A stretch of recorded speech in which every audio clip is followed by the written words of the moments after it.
Welcome to the Drachneck and Friends official podcast, where we peel back the curtain on puzzle games and the people who make them. I'm Syrenne, producer at Drachneck and Friends, and I'm joined as always by Alan Hazelden, the head Drachneck at Drachneck and Friends. Hey there. Today, we're joined by Oolimry, who you may know from their work on Glowkeeper. How are you doing today? I'm doing pretty great, yeah. I mean, Glowkeeper came out like a month ago. So, yeah, I've been catching a break a bit. Awesome. Can you sort of introduce yourself to the listeners? Okay, I'm Oolimry. I'm from Singapore, and I guess I'm like a university student now. So I study computer science like generally, but I really like the game design part of things, and so started getting into game design a little bit like 3-ish years ago. And then I guess Glowkeeper was my first major project that I worked on, which has been for the past like 3-ish years. So yeah, now it's released. Pretty happy about it, yeah. Awesome. What got you into studying game design? Honestly, I actually didn't play that much games for a while, but I think I didn't play a lot of games. I played like the first thing I got back into like indie games was in like Hollow Knight when I played in like 2019. Then I played like a bit more of the games and that kind of things, like Celeste, the more classic types. And then I think during this time I started watching a lot of like game design videos itself. Like I binged the entire GMTK, embarrassingly. So I probably know everything that he has said at some point in time. Yeah. So then I started realizing that game design is pretty interesting in itself, even if I don't like play all the games out there. But then it's like I can start to see like the patterns between the games and like how a lot of the things I thought about games, like actually there's a lot that goes behind it. So I think that's when I started becoming interested in like coming up with ideas for games myself. Yeah. Awesome. And so, for people who don't know, how would you describe Glowkeeper? How would I describe Glowkeeper? This is such a difficult question because, okay, I will say it is a match 3 puzzle platformer Metroidbrainia. Like, literally, it is that. But I mean, I feel like I also kind of struggle to describe Glowkeeper. It is a game where like you draw lines on the grid, you to match things so you can construct like bridges, break down walls, and then you explore like a world. And that is kind of what you do. But also a lot of it is about like understanding the interactions and of the mechanics. You go to one place, you learn something about it, then you go to a previous place that you've seen before and use use something that you've learned. So in that sense, I would say is at its core still a Metroidbrainia game. Just that it's infused with like a match 3 twist to it. Yeah. Yeah, and how far into development did it become a Metroidbrainia? How far into development did it become?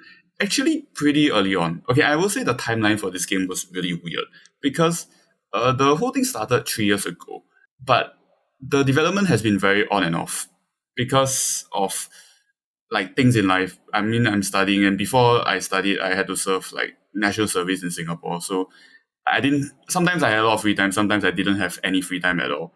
So I guess maybe about like 10 to 20% into development, I decided that it would be a Metroidbrainia. So that's like 4 months-ish. Yeah. Okay, I mean, fun fact, right? Like, the development of Glowkeeper was never meant to be a puzzle game in the first place. I was actually never a puzzle game developer to begin with. Okay, I was never a puzzle game fan to begin with.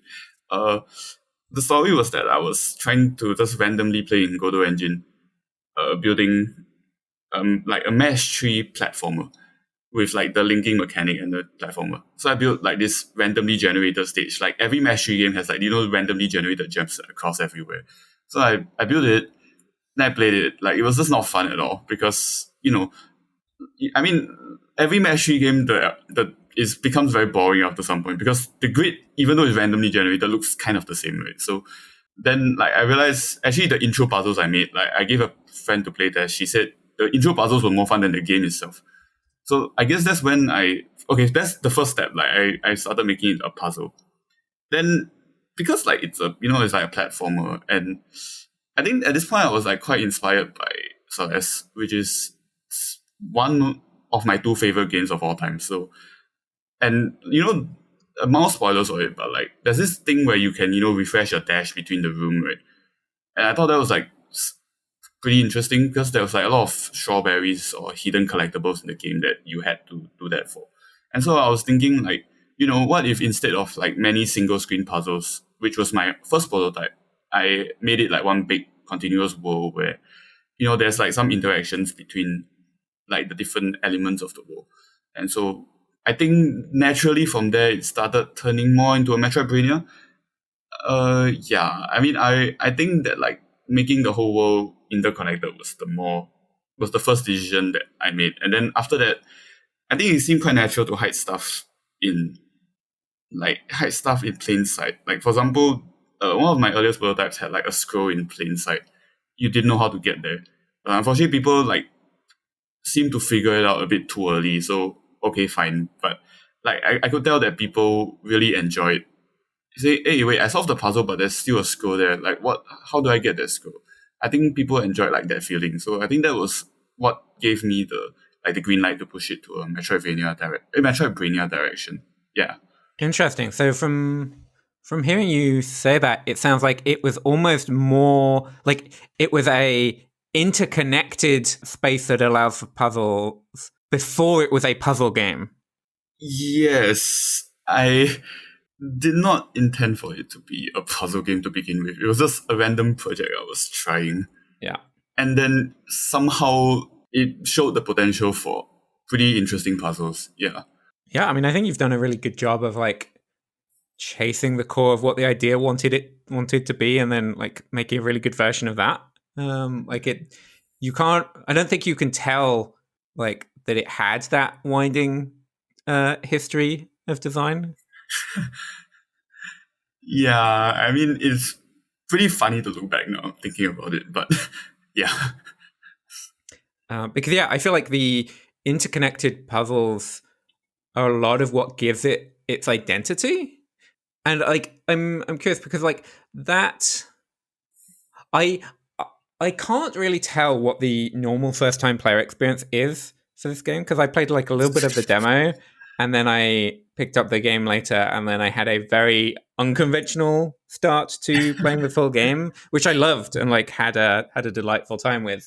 And then I was like playing the intended like critical path, the early game, and one thing that struck me was like it feels actually quite linear at the start, and maybe there's like a lot of like medium difficulty puzzles that like are gating access to the rest of the game. I'm curious, like, how do you feel about how long it takes to reveal its identity and like what makes it special? Okay, honestly, that's a pretty good point because I think yeah, it does take quite a while to reach like the point where the chasm opens up, and that's when like the game actually opens up, right? Yeah, I realized like it did take quite a while to reach that point. But wait, so you were asking like what were you asking again? I mean, it's a meandering question. Like, I'm curious about your perspective on like the early game and like teaching people the mechanics, and like making them intrigued to see more without like pushing them in the deep end too soon. Okay, yeah, I feel like I also do have like this concern that like the early game is too linear.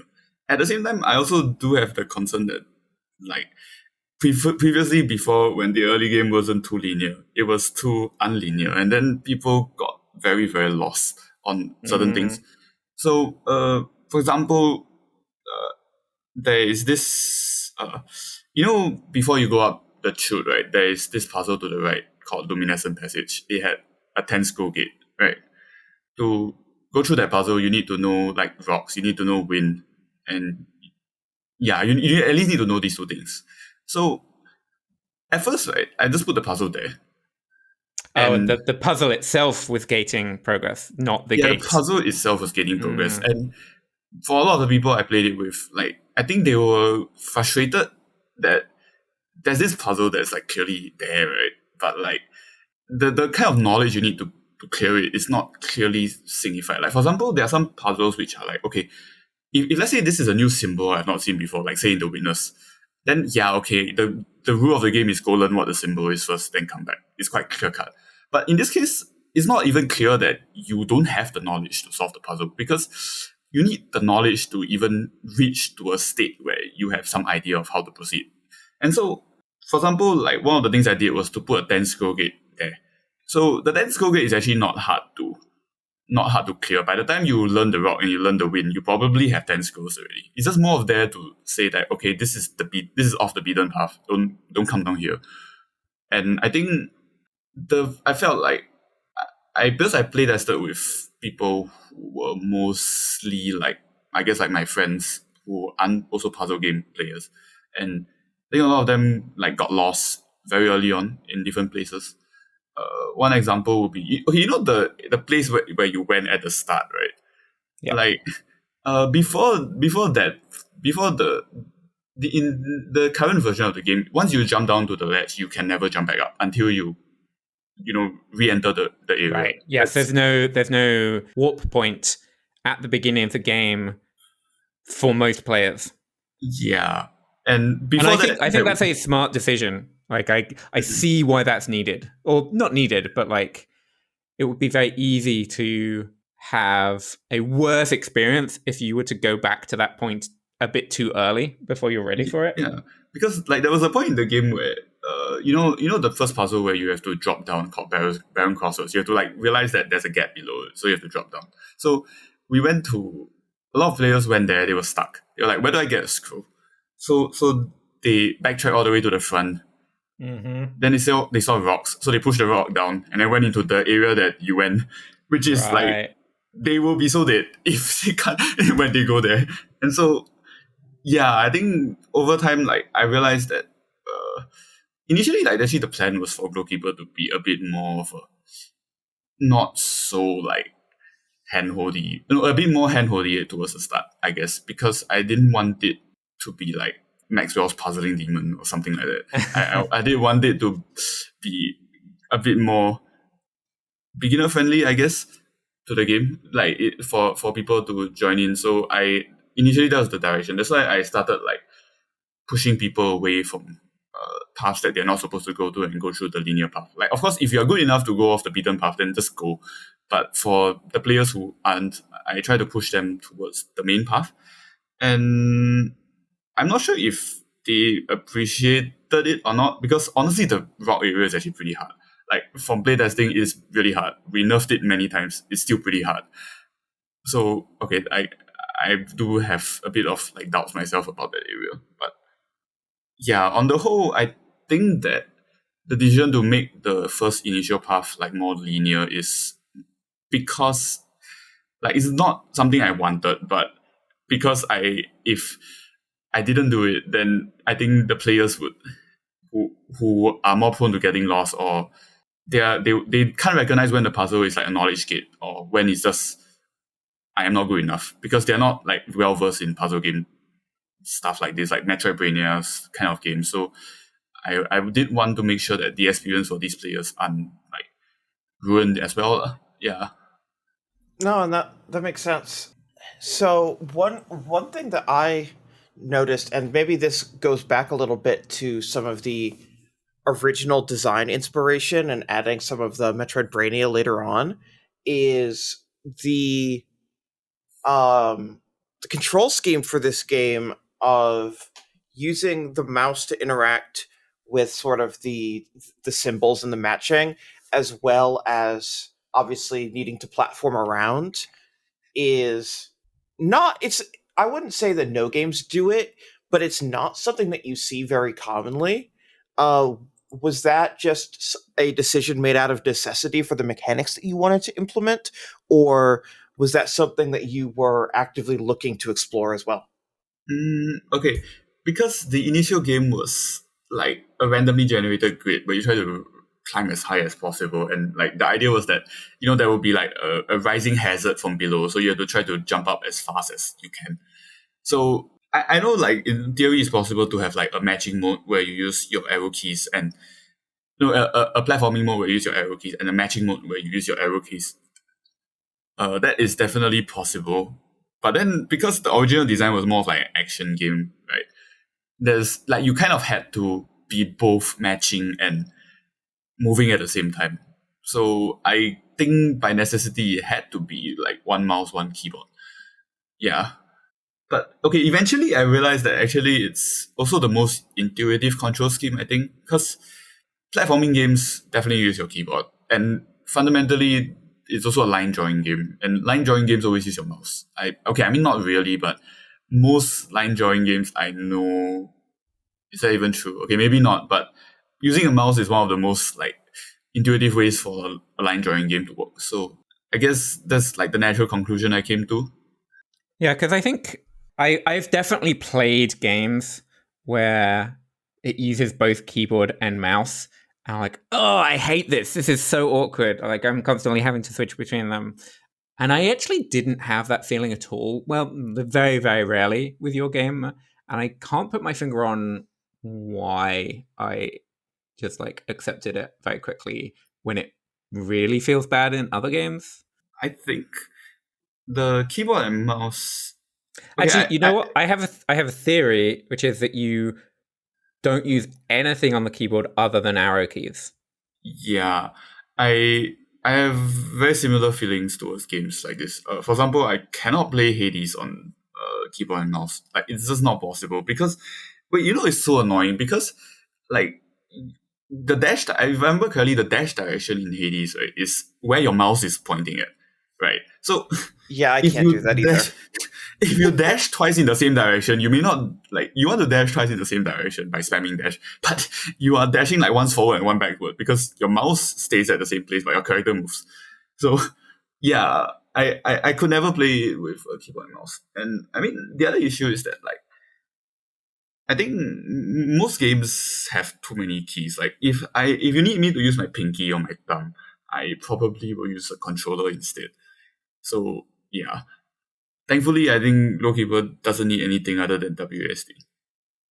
Did you consider trying to make a controller support? Okay, that's a good question. I did think about controller for a while. I was trying to think, how on earth will I implement the line matching? And the best solution I could come up with was left D-pad for matching and right joystick for, left D-pad for movement and right joystick for matching, and then like the right trigger for like selecting and releasing, which the more I thought about it was extremely awkward to do. I cannot imagine like doing that. Even someone myself who plays platformers and controllers all the time. So yeah, and then once you go into like the timing based puzzles, it also starts breaking down entirely. So yeah, I think I thought about it. I was like, nah, I don't think any sane person would play this on controller.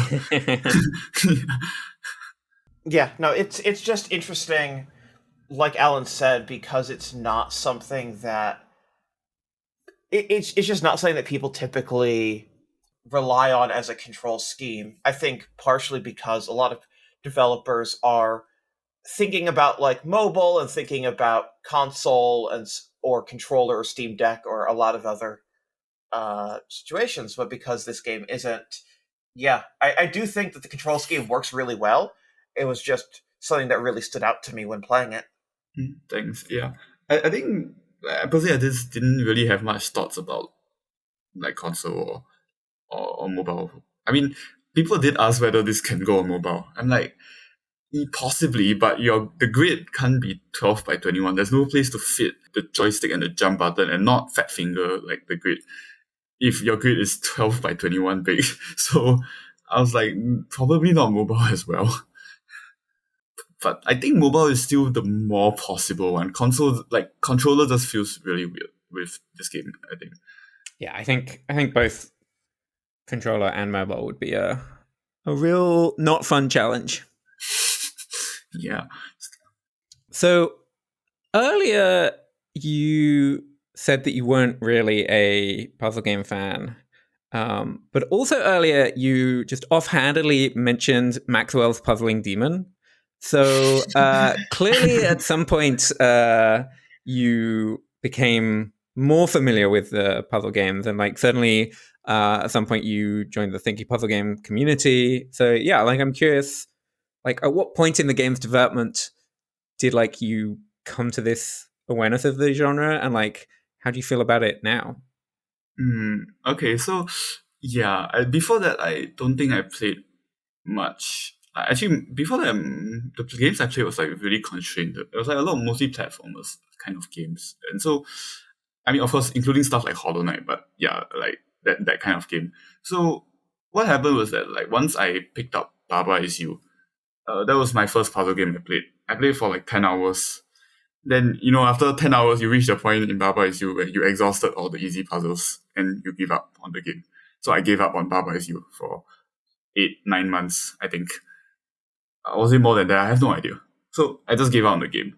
Then, while like developing the early prototype of Glowkeeper, I realized that, okay, yeah, maybe I want to lean into the puzzle side more. So in order to like learn more about puzzle games, I decided to replay Baba Is You. And okay, I actually did finish Baba Is You this time. Like with the very helpful Baba Is Hint website, I finished, like, I don't know why I decided to 100% it, but I did 100% it for once. So I was like, actually, wait, yeah, this is pretty interesting. So I decided to like start exploring more puzzle games. Then what was the next one I played? I think it was Railbound. And then after that was Steven Sausage Roll, which is, yeah, Steven Sausage Roll is so good. Oh my gosh. And then after that, Can of Wormholes, which is also extremely good. These two are like my favorite puzzle games of all time. And I think like on these two games, I would say like their concept of minimalism, like in the sense of trying to get the most out of a small number of mechanics, I think resonated with me the most. And so I think that's also kind of something that influenced Glowkeeper's direction quite a bit. Yeah. So actually, honestly, I consider myself quite a flexible gamer. I play practically every genre that is not competitive, like FPS. Yeah. So okay, I mean, I don't play too much 3D games, mostly because I get motion sickness. But yeah, I play a wide range of genres. My favorite games list range from like, all different kind of genres. So yeah, I guess my attitude is like if I'm working to develop something, I like to like see the games in the genre to get some ideas to see what I could absorb, what I think they've done well that I could learn from. And yeah, that's actually the main thing of how I started getting into puzzle games. I mean, of course, the consequence is that now I have played a bunch of great games. So yeah. Yeah. Well, I should also say that like another game that I did play like that time, when was it? Yeah, I think it was after Steven Sausage Roll was like a Monsters Expedition. And like I think that was the game that inspired a lot of the meta elements, because you know how in the Monsters Expedition you can reset the island, but you don't reset the other island, and then because of that you can do some really weird things that I don't even understand how it's possible in that game. It's too complex for me to understand. Yeah, it's too. I don't get how the game is actually plausible. Like surely someone. How do you design the island such that it's not plausibly possible to raft out of the thing? Of course, it's possible to raft out. I've seen before. But So much playtesting. So much That playtesting game and was manual. so broken for a long time. yeah, so I'm kind of surprised that a monster expedition can exist without being broken. I mean, of course, it still got broken, but like, Yeah, I mean, I mean, I think the checkpoint solution you have in your game is really clever. Like just having multiple checkpoints that could be activated for each resettable region. Did you like? How did you come to that solution? okay, I think initially it was like very inspired by a Monsters Expedition at first, because I liked the puzzles. The part that I was a bit confused on was like, does this reset this way or does it reset that way? If I reset this room, does the lock in that island reset or something like that? So for myself, I like prefer when things are very clearly defined. So I put quite a lot of constraints into the game that like made it very clear. Like for example, okay, actually one of the earliest prototypes didn't have the checkpoints. They had invisible checkpoints as well. So there were a few invisible checkpoints in every room. And people kind of figured it out actually. Like for example, there was a puzzle where there's a checkpoint on the left. Like the totems puzzle, right? There's a checkpoint on the left and the checkpoint on the right. And so you have to clear it first, you get to the right, then you reset from the right, and then go to the left, right?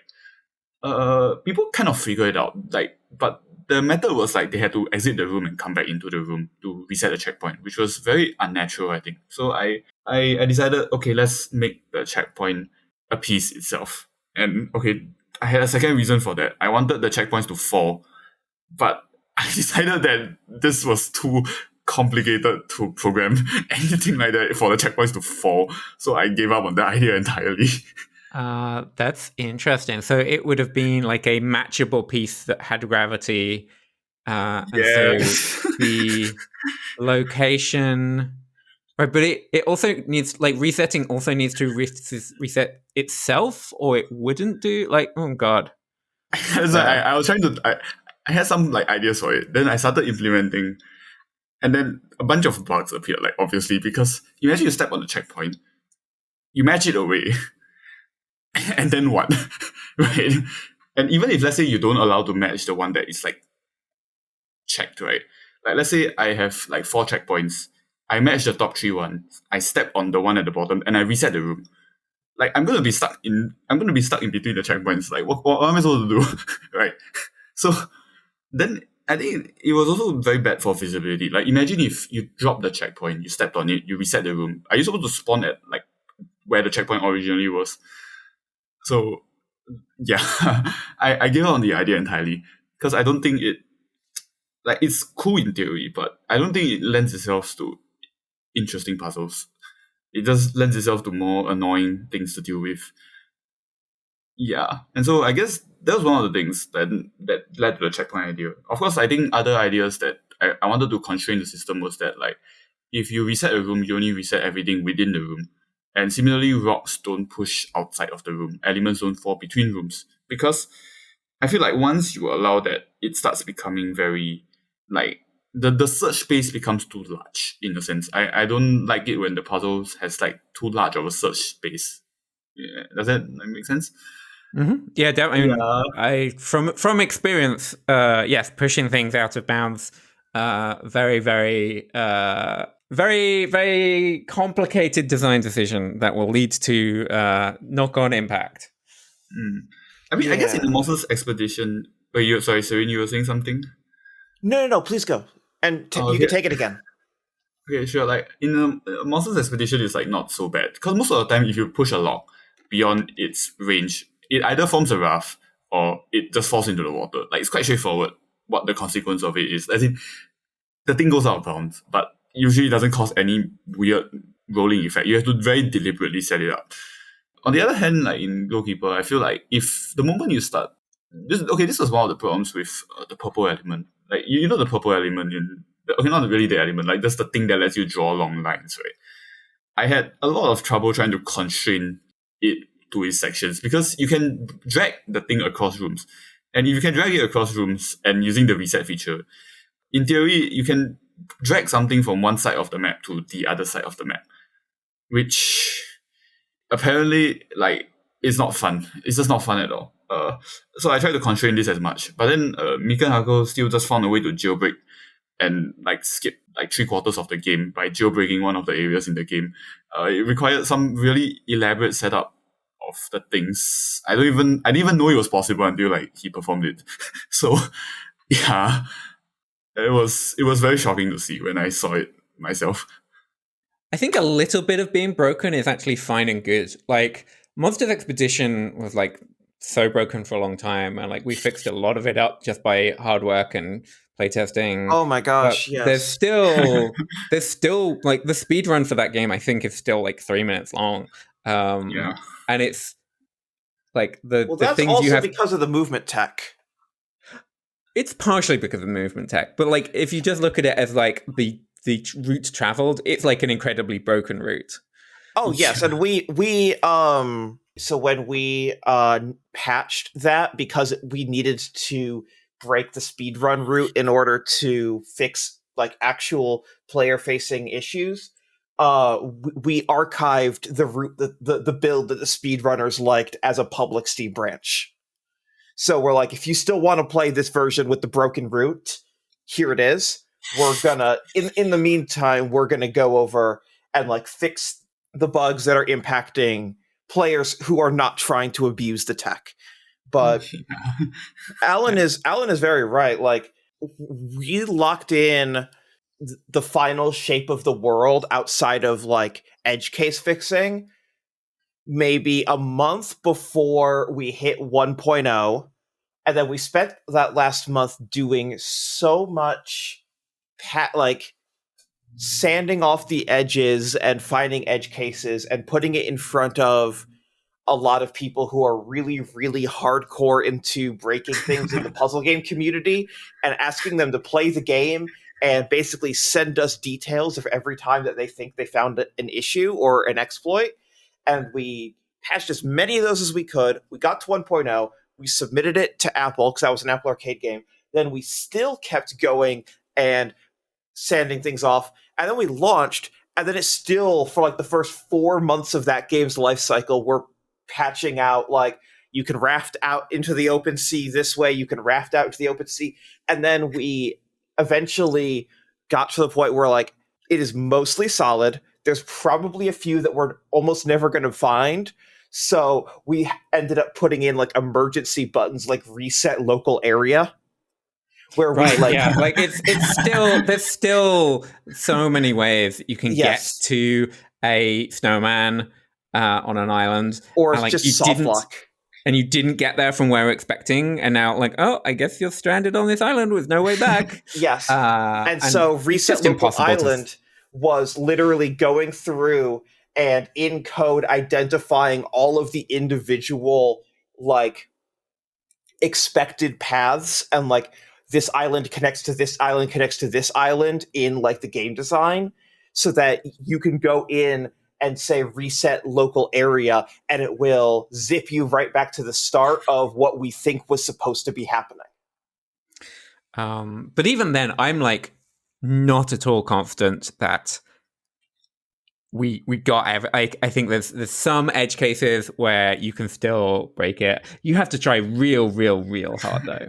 Yes, no, it's and I do feel relatively confident that if you broke it, the It's tools are intentional. there to You had unbreak what's it. coming to you.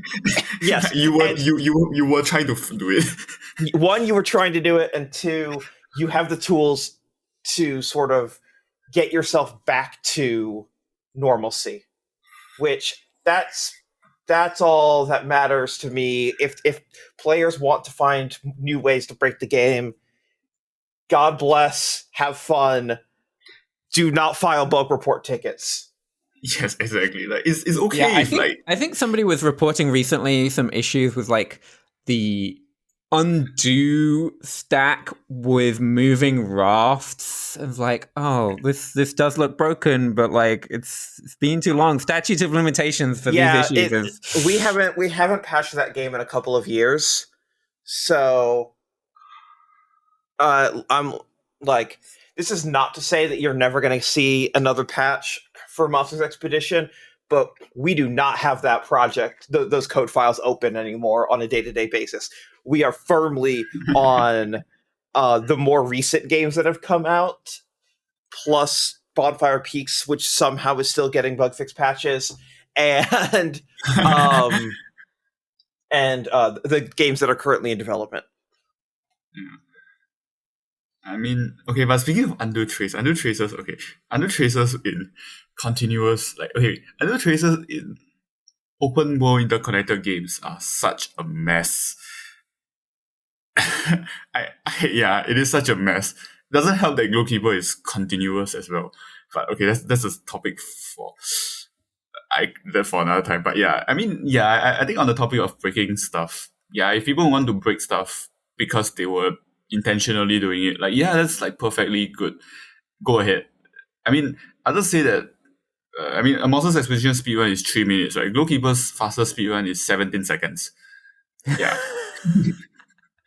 I'm not Okay, kidding. It is 17 seconds. I have no clue how that even works, but I think that's actually fine. Like, it sounds terrifying. Like, oh no, this game is so broken. But like, if it's broken in a way that nobody who is actually playing the game will ever encounter, then it's fine.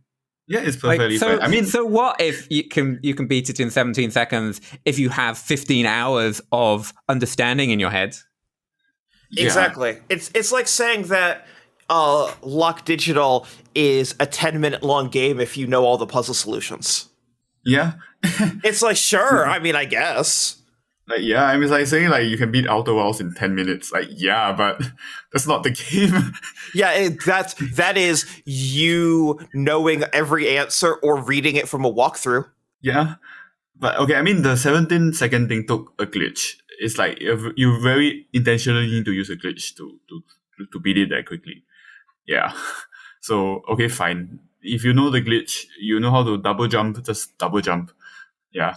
Okay, now I've spotted the glitch, but yeah. I mean, that kind of makes sense. Like, if you've designed the game in a way that the player doesn't have a double jump, and then there's a glitch that lets you double jump, then yeah, sure, you can shortcut some routes. And like, if geographically the end is real close to the beginning, then yeah, I guess that makes sense. Yeah, then just double jump, yeah, just do it. Sure, no one's gonna stop you. But yeah, I mean, I think designing a game with, where like the whole map is one big puzzle and the puzzles are not self-contained. Like, okay, for example, in a game like, say, Can of Wormholes, like, of course there is meta elements and Metroidbrainia elements, but mostly the puzzles are self-contained. Like, you only carry knowledge between puzzles. You don't carry things, objects, game elements between puzzles. So it's pretty easy to reason with a game like that. But with, a Monsters Expedition, I'm still kind of surprised how the game is. Like, it's an engineering feat, honestly. I'm still kind of surprised the game even works, but yeah. Yeah, I mean, you like with this game, how much did the world change, and like how much did you move areas around and move puzzles around? Like, because like that was one of the most time-consuming parts of Monsters Expedition. Is like not just designing the puzzles and figuring out the difficulty flow and like figuring out like, oh, this this is how you introduce this concept and this area should go to this area, but like like I want to insert a new area here where I need to like tear the world apart in order to make space for it. I think for Glowkeeper was not that bad.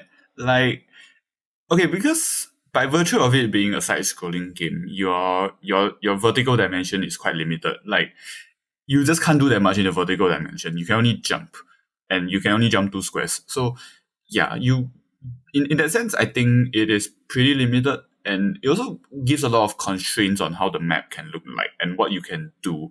Because, I mean, you can't raft. There's no rafting in this game. Like, the closest thing to rafting is taking a purple square and bring it halfway across the map.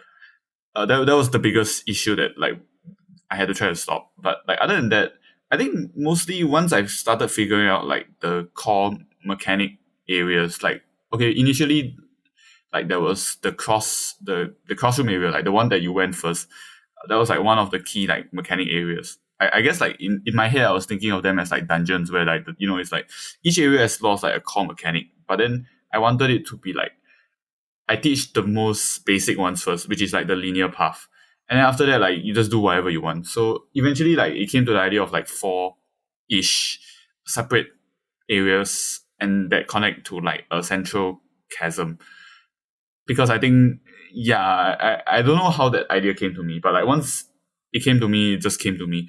So once that happened, actually, it was more or less like quite set how the world would look like. There was the linear path, and then there were like 4 areas. The biggest change I think at one point was I reordered the 4 areas because I realized that one of them was at a very strange location that shouldn't be there. It's like the hardest area. It was like the hardest area, the orange color one, and I put it where like the current purple color one is, and then people just went there and got completely stumped because the puzzles there are so difficult. So I moved it around. That was the first major change, and then after that I reworked the orange area because originally like my idea was just like, oh, have an area that's just a scroll dump for all the hard puzzles that I don't know where to put elsewhere. But then eventually I started exploring, like use the area to explore like other more niche mechanics, like, the timing and matching purple across rooms. So yeah, that was kind of where the map started to like finalize itself. Then, okay, honestly, I get your point that it's like you have to tear whole areas apart because, every room in Glowkeeper is rectangular, right? So if I want to move a room like down a bit, if there's a room in the way, that room has to move down. But then if this room moves down, the connection with the previous room is screwed because there's no space to connect them anymore. And then everything, like, there's a cascading effect. It was a pain because at some point I had to move a room 2 spaces right. And then there was this massive empty gap that I didn't know how to fill because the gap was like too small to put a room in and too big to expand an existing room into it. So somehow I think I did a lot of like mental gymnastics and somehow it worked out. But yeah, a lot of shuffling rooms around.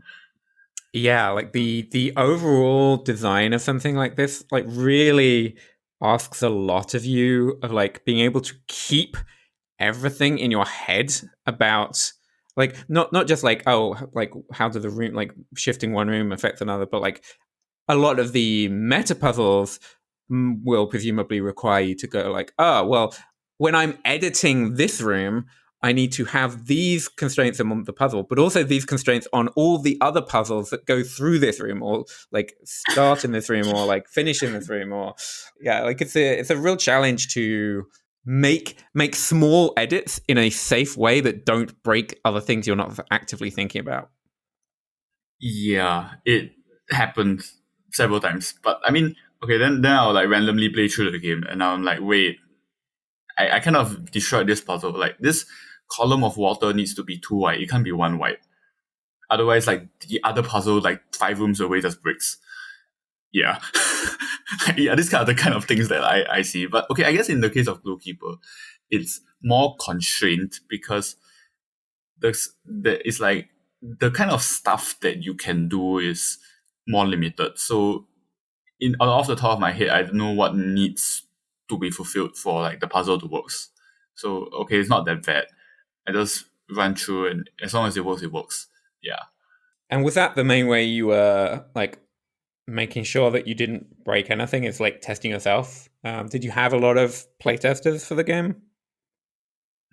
Yeah, I did have quite a lot of playtesters, but not many of them reach the point where they started reaching the meta puzzles. Because okay, I mean, my experience with playtesting so far is I guess I could ask you this for like advice later, but my experience with playtesting is like, okay, I'll ask like my friends to play it, and I mean, puzzle games are so niche, right?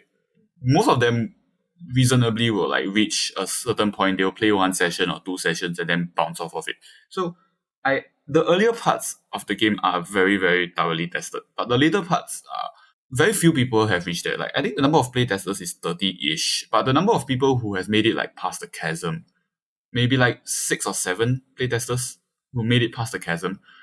So there's a lot of the later stuff that I have difficulty testing.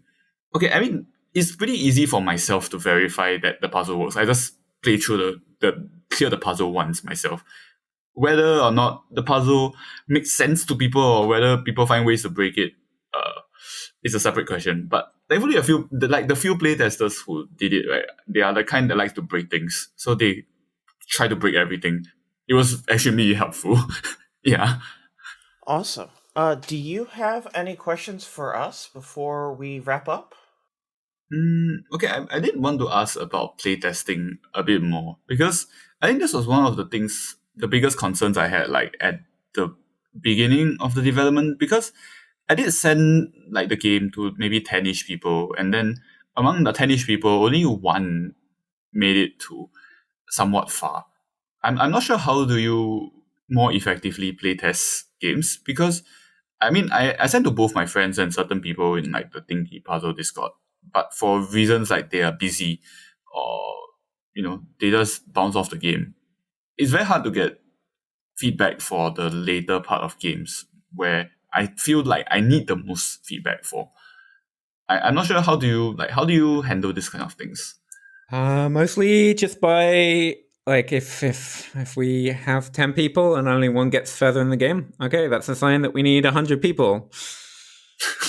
Okay. Okay. Yeah, I guess that But also curating the people, like if in a normal group of people only 10% is gonna go deep, they're like finding a group of people for whom like, oh, maybe 50% of these people are going to play to the point where this stuff gets deep. okay, yeah, that's true. I guess, I mean, if now that I know who is the ones who like to break things and who goes deep, there are certain people that are more likely that I would ask to test like these weird things at the end of the game. Yeah, I guess I mean, honestly, it's not that the 10 people weren't helpful. The 10 people were helpful for me to figure out at first like whether the game was like the intro parts of the game were accessible enough, because like the 1%, the 10%, like we'll just breeze through it. It's really easy, but like, a lot of the visual communication are not like familiar, are not yeah people are not familiar with the kind of like lingo of puzzle games. So I guess like it was pretty helpful as well. But yeah, I think curating playtesters is probably something that I would take away from this, because when I was starting, I'll just like send to random people who were willing to help test it. It's like, oh, you free, right? You want to help test a game I'm making? And they're like, sure. Then they play for like 2 hours and then they just stop playing. I mean, very reasonable, but yeah, that was like something I struggled a lot at the start. And it's important to have those people in your playtest group. Like you want to know when you're making something that is like too hard for normies. Yeah. And like I think there's a lot of value in like, and like you can't once you've tried on one person, like they're like you can't test on them again. You can't give them the first time player experience again. But like I think there's a lot of value in like looking at somebody play and like figuring out, oh wow, this person really bounced at this point. Like they're a lost cause. They're not going to come back to this. But can I make so that this point is less punishing for the next person who comes along? And like even if for the people who love hard puzzles, it's not too hard. It might still be too hard for some people who like you can like slowly lead them towards the trickier stuff. Yeah. The other thing we did, I remember we did this on Monsters Expedition, is we put out a demo, and that demo had hidden stuff in it. And if you found all of the hidden friends in that demo, we just told you, hey, thanks for finding these secrets. Email this. I can't remember if we said we'd give them anything or just like, hey, thanks. Here's an email to get in touch. And some of the best playtesters for that game came out of the people who got in touch with us because they found secrets in the demo. That's actually a pretty good suggestion. It's like a way to just filter people who are willing to go that distance for your game. I mean, like probably they're like very enjoying it or like to break stuff, I guess. So yes. Yeah, that's actually a pretty interesting way of looking at it. I would consider that next time for playtesting. Yeah, thanks a lot for that advice. Mm-hmm. Awesome. Is there anything else we wanted to talk about real quick before we wrap up? Not really. I mean, actually, the things I wanted to ask about mostly were about like a monsters expedition, because I think a lot of the issues we talked about were stuff I actually wanted to talk about as well. Like, crossroom stuff, breaking the game. Yeah. But I think like we talked about it a lot already. So I'm happy with what I got out of the conversations about like discussing the game. Yeah. Yeah, it was a great chat. Mm-hmm. Awesome. Well, thank you so much for joining us. Where can people find you online? I'm not actually very online. I guess the closest thing that you can find me online is my Blue Sky page. It's just at Oolimry. What is it again? .bsky.social. I just use the default one. Yeah. I also have a itch my itch has a few games only. Yeah. Nice. So it's like, I'm not particularly online at the moment. I don't know if I ever intend to go super online, but I guess my stuff is there. So yeah. Awesome. Well, you're not missing much. As someone Yeah. who's too online, you're not missing much. All right. Thank you again for joining us. It's been a real pleasure to chat with you. Same here. It was like really fun, and I did learn a lot as well. So I'm glad. thanks for having me. Awesome. And thank you for listening to the Draknek and Friends official podcast.